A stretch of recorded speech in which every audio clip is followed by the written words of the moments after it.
Okey, kita cakap yang Zaf nak kahwin.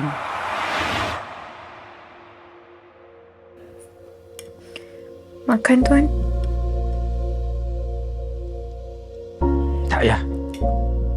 Aku boleh makan sendiri lah. Lain kali, kalau Inara suap makan tu, jangan banyak songeh boleh tak? Ha? Kalau rasa diri tu kuat sangat, makan sendiri. Inara letak. Biar dia makan sendiri. Letak situ. Biar dia makan sendiri. Ambil. Mak. Biar. Cuba lagi.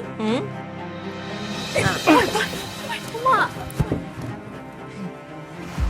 Lain kali kalau dah rasa diri tu tak kuat, lemah, buanglah ego tu.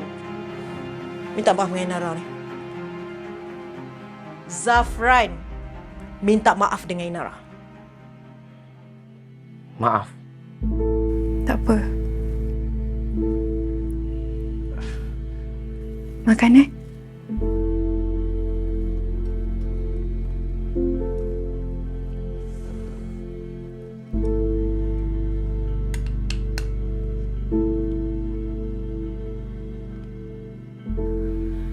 Ambil air.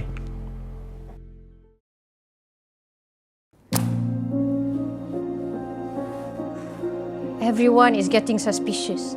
Tadi, Mama pergi high tea. Diorang asyik tanya pasal Zaf je.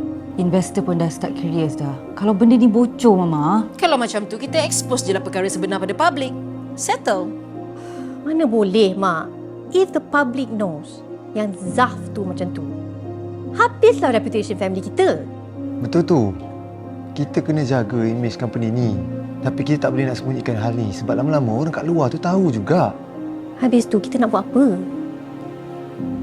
Okey, kita cakap yang Zaf nak kahwin. Dia kahwin overseas. Lepas tu dia ambil cuti panjang untuk honeymoon dia. Okey juga tu.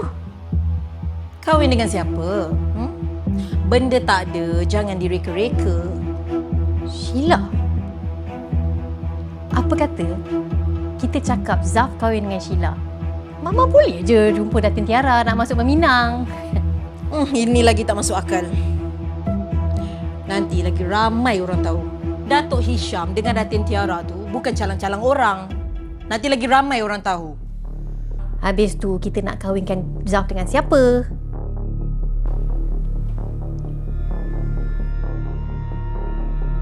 Mak dah tahu nak kahwinkan Zaf dengan siapa.